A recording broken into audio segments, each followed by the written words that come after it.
అస్సలు బాగాలేదన్న మూవీ మాత్రం ఏం లేదు. స్క్రీన్ ప్లే కానీ, డైరెక్షన్ కానీ, అసలు ఒక స్టోరీ టెల్లింగ్ కానీ, స్టోరీలో ఉన్న కంటెంట్ కానీ అసలు ఏం లేదు.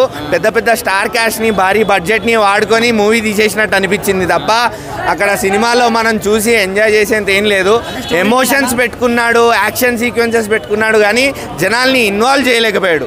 స్టోరీ లేదన్నా, లేదు అసలు స్టోరీ ఏం లేదు. చాలా స్లో ఉంది. పైగా స్లో ఉన్నా ఒక స్టోరీ ఉంటే మేము కనెక్ట్ అవుతామన్నా. ఇప్పుడు సత్యం సుందరం ఉంది, స్లోనే అది మూవీ, కానీ జనాలు దాన్ని ఇష్టపడ్డారు, కనెక్ట్ అయ్యాం మూవీకి. సో సినిమా స్లో ఉన్నా పర్లేదు కానీ ఒక స్టోరీ, ఒక కంటెంట్ ఉంటే బాగా కనెక్ట్ అవ్వగలుగుతాం. ఇందులో స్టోరీ లేదు, కంటెంట్ లేదు.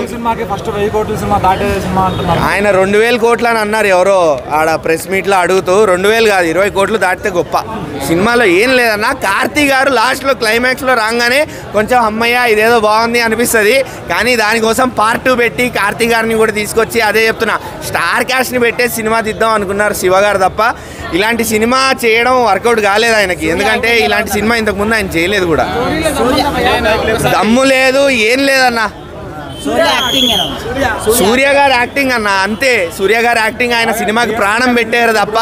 డిఎస్పీ గారు మ్యూజిక్ పుష్పకి తీసేశారు అంటున్నారు, దీంట్లో అంత వర్త్ లేదా మ్యూజిక్ బాగుందన్న. డిఎస్పీ గారు మ్యూజిక్ బాగుంది, బ్యాక్గ్రౌండ్ మ్యూజిక్ బాగుంది, కానీ ఎక్కడో విన్నట్టు అనిపిస్తుంది. అది మేబీ సినిమా వల్లేమో. సినిమా ఎందుకంటే మనకి బేసిక్గా మైండ్లోకి ఎక్కట్లేదు, టార్చర్లా ఉంది కాబట్టి డిఎస్పీ గారి మ్యూజిక్ కూడా అలానే అనిపిస్తుంది.